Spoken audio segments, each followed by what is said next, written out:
أعوذ بالله من الشيطان الرجيم بسم الله الرحمن الرحيم আসসালামু আলাইকুম। আজকে ৬টা হাদিস নিয়ে আপনাদের সাথে একটু আলোচনা করব।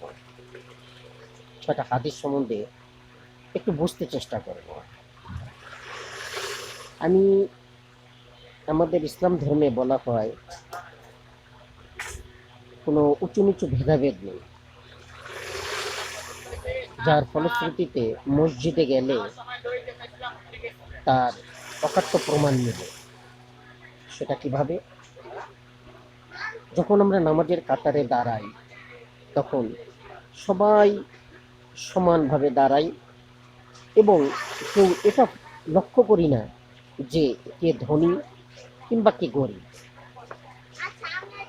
সবাই এখানে অকতরে দাঁড়িয়ে যায়, কারোর মধ্যে এই প্রশ্নের উদয়ই হয় না।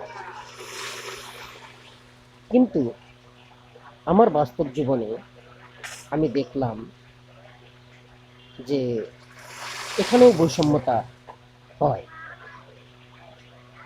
আমার চোখে যেটি পড়েছে, আমি বাস্তব জীবনে যেটা উপলব্ধি করেছি, আমার জীবনে ঘটে যাওয়া ঘটনা থেকে আমি এই উদ্ধৃতিগুলো দিচ্ছি। তাই বলে আমি বলছি না যে আমাদের ইসলাম বৈষম্যতা চায়, তা না। ইসলাম তো ঠিকই আছে, ইসলামের জায়গায় ইসলাম ঠিকই আছে, কিন্তু আমরা মুসলিম যারা আছি তারা এই ইসলামটিকে কিভাবে কলুষিত করছে সেই জিনিসটা বলার জন্যই আজকের এই আলোচনা। প্রথমে আমি বলে নিচ্ছি যে এই হাদিসগুলোতে কি বলে একটু শুনুন। হাদিস নাম্বার 1025, সুনানে ইবনে মাজাহ। এখানে কি বলা হয়েছে একটু শুনুন। হাদিস নাম্বার 1025, আবু হুরায়রা রাদিয়াল্লাহু তাআলা আনহু থেকে বর্ণিত, তিনি বলেন রাসূলুল্লাহ সাল্লাল্লাহু আলাইহি ওয়াসাল্লাম বলেছেন, যে ব্যক্তি নামাজরত অবস্থায় কাপড় স্পর্শ করলো সে বাজে কাজ করলো। অর্থাৎ এখানে বাজে কাজের সংজ্ঞা দেওয়া হয়েছে। বাজে কাজ কোনগুলো সেটাকে বোঝানো হয়েছে। এবার আসি আরেকটি হাদিসে, 1110 নম্বর হাদিস, সুনানে ইবনে মাজাহ, দ্বিতীয় খণ্ড, হাদিস নম্বর 1110। আবু হুরায়রা রাদিয়াল্লাহু তাআলা আনহু থেকে বর্ণিত, নবী সাল্লাল্লাহু আলাইহি ওয়াসাল্লাম বলেন, জুম্মার দিন ইমামের খুতবা দানকালে যখন তুমি তোমার সাথীকে বললে চুপ করো, তখন তুমি অনর্থক কাজ করলে। এখানে বোঝানো হয়েছে অনর্থক কাজটা কি। অনর্থক কাজ কাকে বলে? অর্থাৎ এই বাজে কাজ এবং অনর্থক কাজ দুটোই হচ্ছে প্রকৃতিগতভাবে এক, যেটা আমরা মাঝে মধ্যে করে থাকি, কিন্তু সেগুলো যে করা ঠিক না সেটাই নবী করিম সাল্লাল্লাহু আলাইহি ওয়াসাল্লাম বলছেন। এবার আসি আরেকটি হাদিসে, সুনানে ইবনে মাজাহ, প্রথম খণ্ড, 1090 নম্বর হাদিস, হাদিস নম্বর 1090। আবু হুরায়রা রাদিয়াল্লাহু তাআলা আনহু থেকে বর্ণিত, তিনি বলেন রাসূলুল্লাহ সাল্লাল্লাহু আলাইহি ওয়াসাল্লাম বলেছেন, যে ব্যক্তি উত্তম রূপে ওযু করে জুম্মার নামাজে এসে ইমামের নিকটবর্তী হয়ে বসলো এবং নীরবে মনোযোগ সহকারে খুতবা শুনলো, তার এক জুম্মা থেকে পরবর্তী জুম্মার মধ্যবর্তী সময়ে এবং আরো 3 দিনের গুনাহ ক্ষমা করা হয়। আর যে ব্যক্তি কঙ্কর স্পর্শ করলো সে অনর্থক কাজ করলো। এখানে এই হাদিসটি দ্বারা প্রমাণিত হয় আল্লাহ তাআলা তার বান্দাদের প্রতি কত রহমশীল, তিনি কিভাবে গুনাহ ক্ষমা করে দেন। অথচ নবী করিম সাল্লাল্লাহু আলাইহি ওয়াসাল্লাম আবার বলেছেন, নামাজের মধ্যে কাপড় স্পর্শ করা একটা অনর্থক কাজ। এ কথাটাও তিনি বুঝিয়ে দিচ্ছেন। এই জন্যই এই কথাটা তিনি বলেছেন, যাতে নামাজের সময় আমাদের মনোনিবেশ অন্য কোথাও না যায়, সম্পূর্ণরূপে আমাদের নামাজটা একাগ্র চিত্তে আল্লাহর উদ্দেশ্যেই হয়ে থাকে। সেই জন্য আমাদের মনটাকে যাতে আমরা এদিক ওদিক না নাড়াই। একটা কাপড় সরাতে গেলে ওই কাপড়টার প্রতি মনোনিবেশ যাবে, নামাজের ব্যাঘাত ঘটবে। তাই তিনি এটাকে অনর্থক কাজ বলেছেন। এবার আসি আরেকটি হাদিসে, সুনানে ইবনে মাজাহ, দ্বিতীয় খণ্ড, 1115 নম্বর হাদিস, নাম্বার 1115। জাবির ইবনে আবদুল্লাহ রাদিয়াল্লাহু তাআলা আনহু থেকে বর্ণিত, জুম্মার দিন রাসূলুল্লাহ সাল্লাল্লাহু আলাইহি ওয়াসাল্লামের খুতবারত অবস্থায় এক ব্যক্তি মসজিদে প্রবেশ করলো। সে লোকের ঘাড় ভেঙে সামনের দিকে যাচ্ছিল। রাসূলুল্লাহ সাল্লাল্লাহু আলাইহি ওয়াসাল্লাম বলেন, তুমি বসো, তুমি অন্যকে কষ্ট দিয়েছো এবং অনর্থক কাজ করেছো। এইখানে সবচেয়ে বড় বিভেদটা দেখা যায় এই হাদিসে। হাদিসটা একটু ভালো করে শুনুন। এখানেই আমি যে প্রথমে ভিডিওর প্রথমে যে কথাগুলো বলেছিলাম, সেই কথাগুলোর মেইন উদ্দেশ্যটা এইখানেই আসে। হাদিসটিতে স্পষ্ট করে বলা হয়েছে, ডিঙিয়ে যাওয়া প্রসঙ্গে বলা হয়েছে। যখন মসজিদে নামাজ পড়া হয় তখন যে কোনো ওয়াক্তেই গিয়ে দেখবেন হয়তো সামনে কাতারে কিছু খালি জায়গা আছে, পিছনে কিছু লোক আছেন যারা বসে আছেন। এইভাবে করে করে কাতারের অনেকটা পূর্ণ হয়ে গেছে, ফাঁকা ফাঁকা হয়ে সবাই বসে আছেন। এর মধ্যে কিছু লোক আছেন, বিশেষ করে মুরব্বি টাইপ, এই ধরনের কিছু লোক আছেন। শুধু মুরব্বি টাইপ বললে ভুল হবে, ইয়াং লোকেরাও আছেন, অনেক ইয়াং লোকেরাও আছেন এই কাজটি করে থাকেন। তবে একটু মুরব্বি টাইপ যারা লোক থাকেন তাদের মেজাজটা থাকে অন্যরকম। তারা মানুষকে ডিঙিয়ে হাত দিয়ে এভাবে সরিয়ে কাঁধের উপর দিয়ে পা দিয়ে তারপরে ডিঙিয়ে ডিঙিয়ে একেবারে প্রথম কাতারে চলে যায়। আমি নিজেও দেখেছি। আমি যতদূর জানি মসজিদে চেয়ার রাখা ঠিক না, চেয়ারে বসে নামাজ পড়াটা ঠিক না, এইভাবে নামাজ আদায় হয় না। যাই হোক, ওই প্রসঙ্গে আমি আসছি না। কিছু কিছু মসজিদে এই চেয়ারের ব্যবস্থা থাকে, প্রথম কাতারে একটি চেয়ার দেয়া থাকে, সেই চেয়ারে একজন মুরব্বি এসে বসেন। হয়তো তিনি হাঁটতে পারেন না বা তার অসুবিধা আছে, এই জন্য তিনি বসে নামাজ পড়বেন, পড়তেই পারেন, সেখানে আমার কোনো কথা না। কিন্তু তিনি কি করছেন, হয়তো বা কোনো ক্রমে তার ওখানে আজকে চেয়ারটি নেই, চেয়ারটি পিছনের কাতারে চলে গেছে, সামনের কাতারে একজন লোক বসে আছে।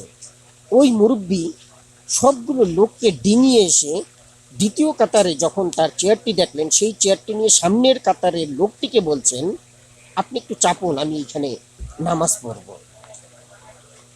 ইসলাম কি আমাদের এটা শিক্ষা দেয়?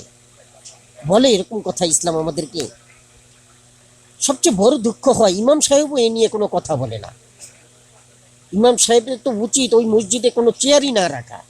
যে ব্যক্তি হেঁটে এসে বসে নামাজ পড়তে পারতেছে, চেয়ারে বসে যে অভিনয় করে নামাজ পড়তেছে। যাই হোক, আমি এখানে বলবো না অভিনয়, আমি কথাটা এই জন্য বললাম যে আমরা হাত উঠাই, হাত নামাই, আবার কিছুটা নমনীয় হয়ে নিচু হয়ে সেজদা করি।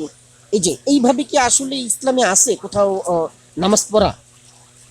ইসলামে তো বলা হয়েছে ডাইরেক্ট যে তুমি দাঁড়িয়ে নামাজ পড়তে না পারো বসে পড়ো, বসে না পারলে শুয়ে পড়ো। কিন্তু চেয়ারে বা টুলে বসে বসে পড়ে আবার ওইভাবে মাথা ঝুঁকানো ইত্যাদি, এগুলোর কি আসলে কোনো দরকার আছে?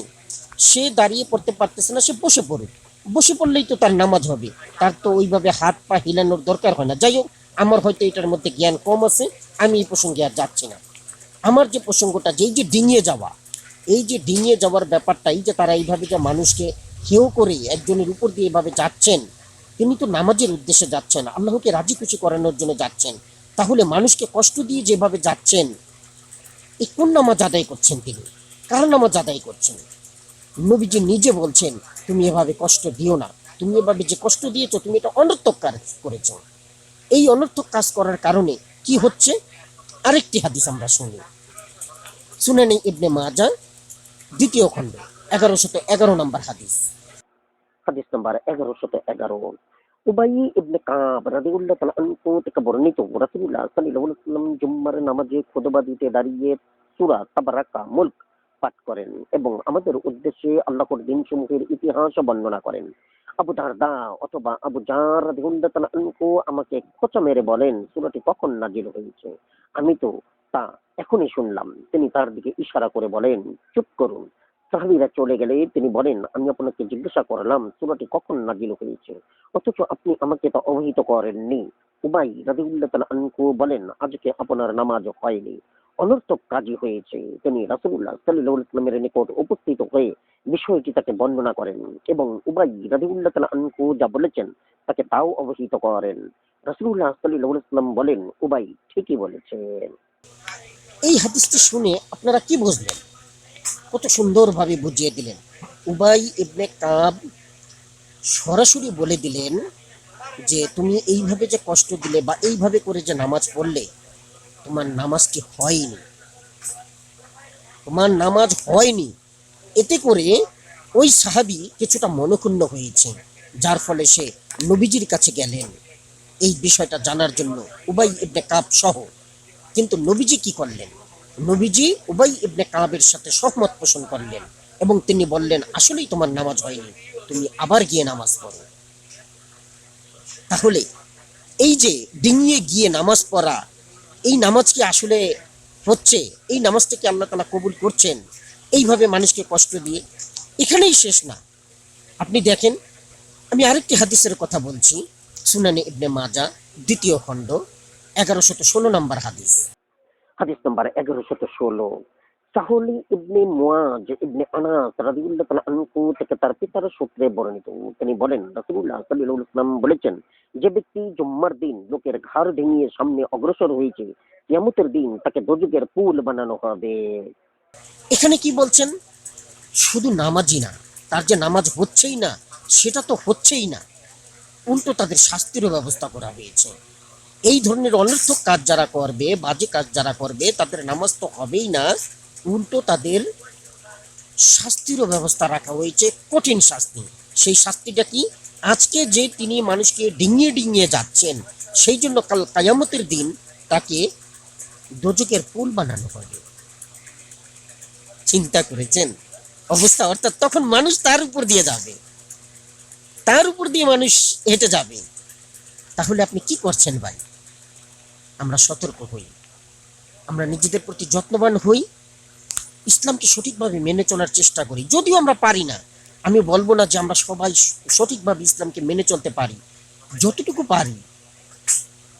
এমন একটা হাদিস আছে, যে ব্যক্তি বেশি না হোক অল্প হাদিস সে জানে বা অল্প ইসলামিক একটা আয়াত জানে, কিন্তু সে সেটা সবসময় আমল করে, এইটাকে আল্লাহ তাআলা খুব পছন্দ করেন। তো এমনটা আমরা না করি, মানুষকে ডিঙিয়ে এভাবে গিয়ে নামাজ আদায়, এটা আদৌ ঠিক নয়। এতে মানুষের কষ্ট হয়, উপরন্তু নিজের কাছেও খুব খারাপ লাগে। এমনটি করবেন না। এই জিনিসটা বোঝানোর জন্যই, এই আলোচনাটা করার জন্যই আমি এই হাদিসগুলোর উদ্ধৃতি করেছি এবং আমি ভিডিওটি করেছি। আমার কথায় কেউ কষ্ট নেবেন না। আশা করি বোঝার চেষ্টা করবেন, ইসলামের সৌন্দর্যকে ফোটানোর জন্য সবাই চেষ্টা করবেন। আমানতু বিল্লাহ, জাযাকুমুল্লাহ খায়র। আসসালামু আলাইকুম।